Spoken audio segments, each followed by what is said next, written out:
1 Peter 3. Likewise, wives, be subject to your own husbands, so that even if some do not obey the word, they may be won without a word by the conduct of their wives, when they see your respectful and pure conduct.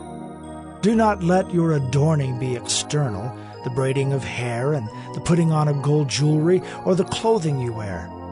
But let your adorning be the hidden person of the heart, with the imperishable beauty of a gentle and quiet spirit, which in God's sight is very precious. For this is how the holy women who hoped in God used to adorn themselves, by submitting to their own husbands, as Sarah obeyed Abraham, calling him Lord. And you are her children, if you do good and do not fear anything that is frightening.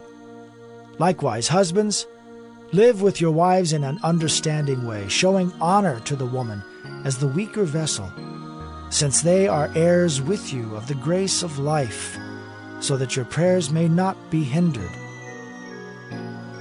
Finally, all of you, have unity of mind, sympathy, brotherly love, a tender heart, and a humble mind. Do not repay evil for evil, or reviling for reviling, but on the contrary, bless. For to this you were called, that you may obtain a blessing. For whoever desires to love life and see good days, let him keep his tongue from evil and his lips from speaking deceit. Let him turn away from evil and do good. Let him seek peace and pursue it.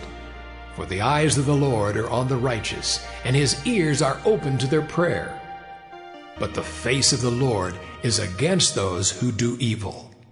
Now who is there to harm you if you are zealous for what is good? But even if you should suffer for righteousness' sake, you will be blessed.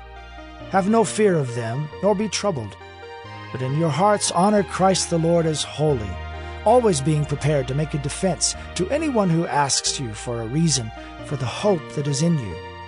Yet do it with gentleness and respect, having a good conscience, so that when you are slandered, those who revile your good behavior in Christ may be put to shame. For it is better to suffer for doing good, if that should be God's will, than for doing evil.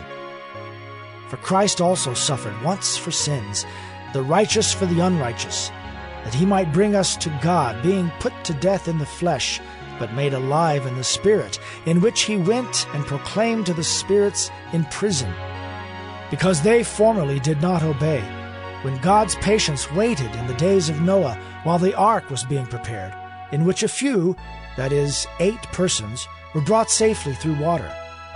Baptism, which corresponds to this, now saves you, not as a removal of dirt from the body, but as an appeal to God for a good conscience, through the resurrection of Jesus Christ, who has gone into heaven and is at the right hand of God, with angels, authorities, and powers having been subjected to him.